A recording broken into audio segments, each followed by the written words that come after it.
India गठबंधन के वरिष्ठ नेता खड़गे जी, सोनिया जी, शरद पवार जी, भगवंत मान जी, चंपा सोरेन जी, अखिलेश यादव जी, तेजस्वी यादव जी, सीताराम येचुरी जी, फारूक अब्दुल्ला जी, डी राजा जी, भट्टाचार्य जी, महबूबा मुफ्ती जी, डेरेक ओब्रायन जी, कल्पना सोरेन जी, त्रिची सिल्वा जी, सुनीता केजरीवाल जी, देवराजा जी, तिरुटोल जी, खुरुम अनीस उमर जी, और स्टेज से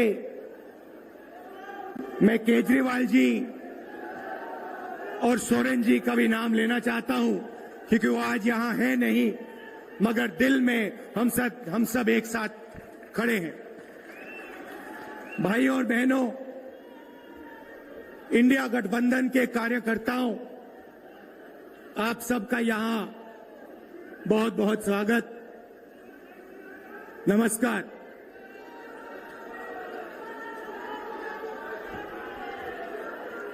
आजकल आईपीएल के मैच चल रहे हैं, देखते हो आप लोग। मैच फिक्सिंग शब्द सुना है आपने? सुना है? जब बेईमानी से एम्पायर पर दबाव डालकर प्लेयर को खरीदकर कैप्टन को डराकर मैच जीता जाता है। क्रिकेट में उसको मैच फिक्सिंग कहा जाता है। हमारे सामने लोकसभा का चुनाव है। अंपायर किसने चुने?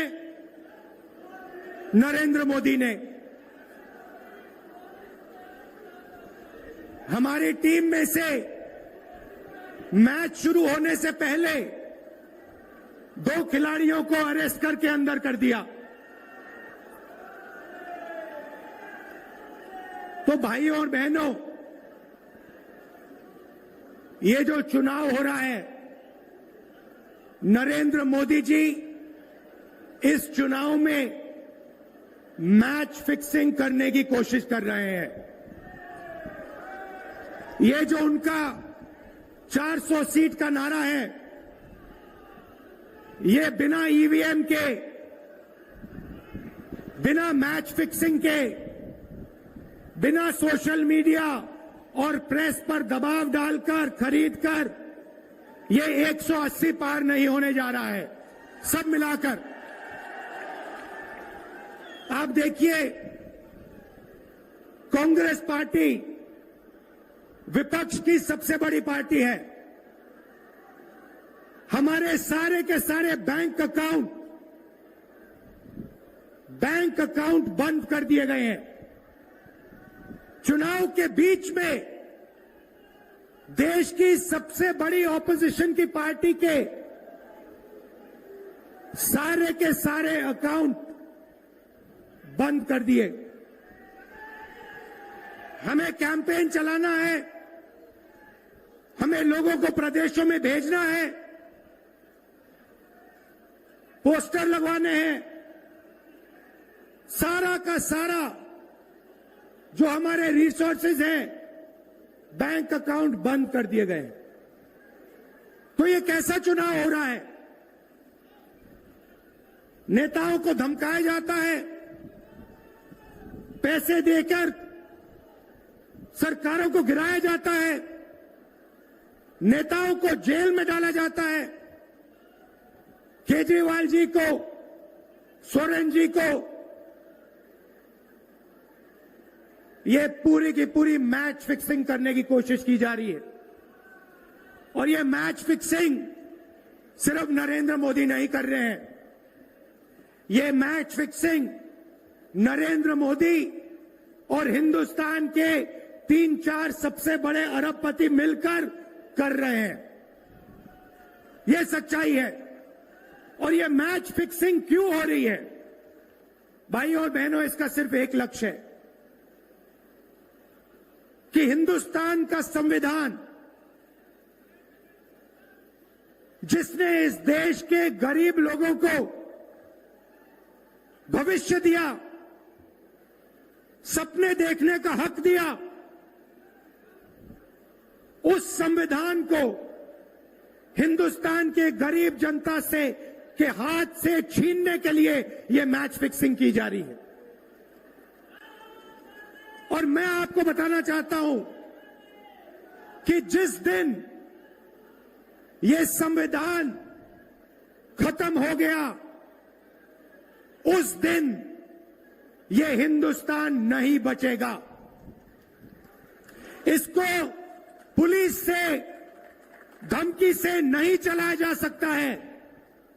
यह जो संविधान है, हिंदुस्तान की जनता की आवाज है, हिंदुस्तान के दिल की धड़कन है। इसको जिस दिन खत्म कर दिया गया, उस दिन यहां पे हिंदुस्तान नहीं बचेगा। अलग अलग स्टेट हो जाएंगे, हिंदुस्तान नहीं बचेगा। यही इनका लक्ष्य है।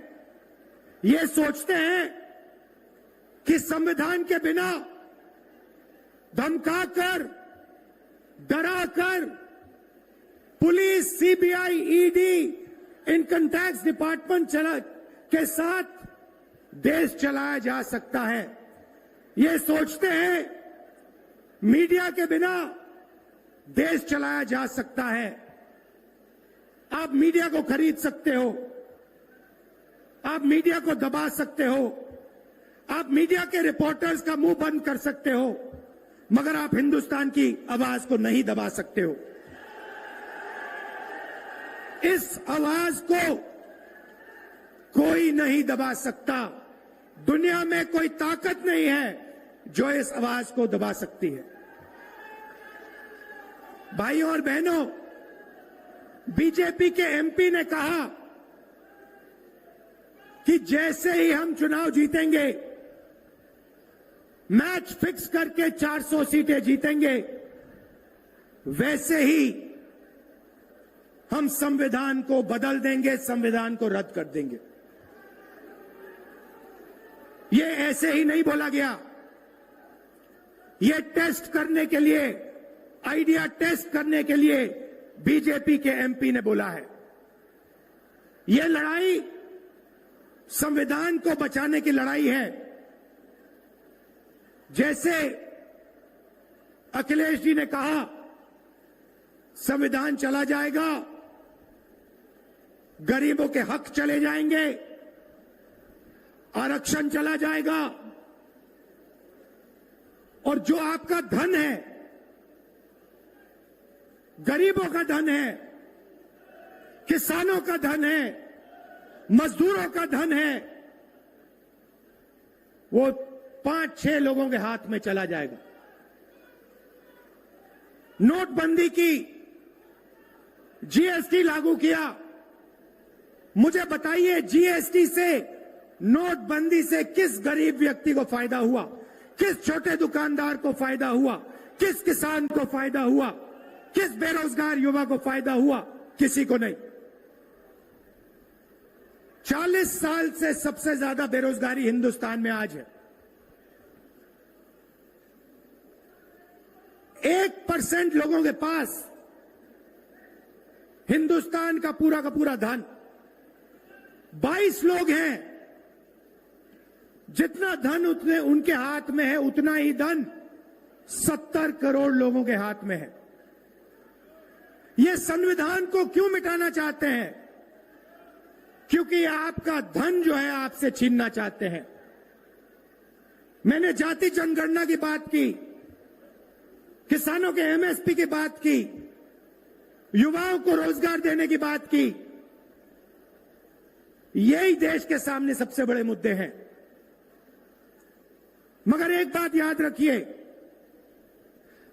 अगर आप लोगों ने पूरे दम से वोट नहीं दिया तो इनकी मैच फिक्सिंग कामयाब हो जाएगी। यह आप भूलिए मत। और जिस दिन मैच फिक्सिंग कामयाब हो गई, उस दिन आपका संविधान, हमारा संविधान खत्म हो जाएगा। जिस दिन संविधान खत्म हो गया,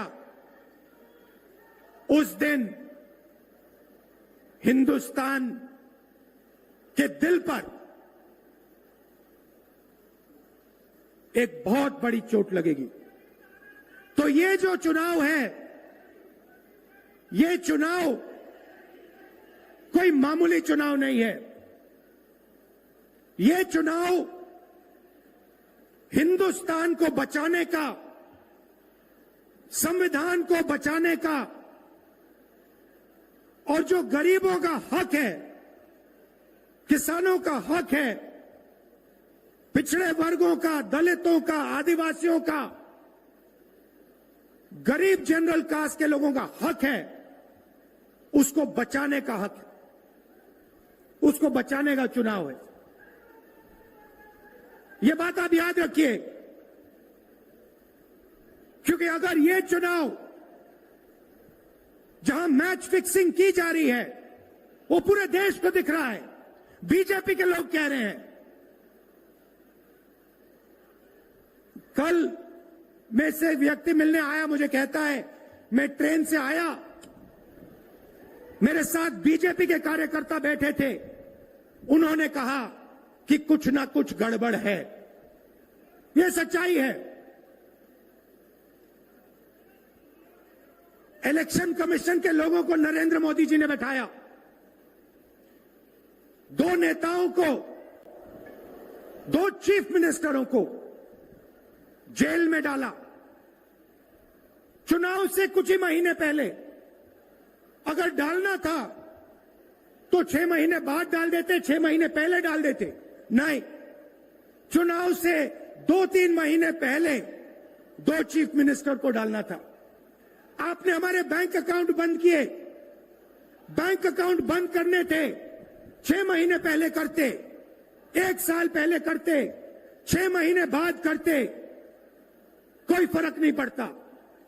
आप चाहते हो कि विपक्ष चुनाव ना लड़ पाए, और इसीलिए आपने कांग्रेस पार्टी के बैंक अकाउंट रद्द किए, आपने इलेक्शन कमीशन में अपने लोग बैठाए, आप जुडिशरी पे दबाव डाल रहे हो, क्योंकि आप चाहते हो कि मैच फिक्स हो, संविधान रद्द किया जाए और आप सत्ता में रहो। मगर भाइयों और बहनों, मैं सच बोलता हूं, और मेरी बात आप अच्छी तरह सुन लो। अगर हिंदुस्तान में मैच फिक्सिंग का चुनाव बीजेपी जीते और उसके बाद संविधान को उन्होंने बदला, तो इस पूरे देश में आग लगने जा रही है। जो मैंने कहा याद रखो, ये देश नहीं बचेगा। ये चुनाव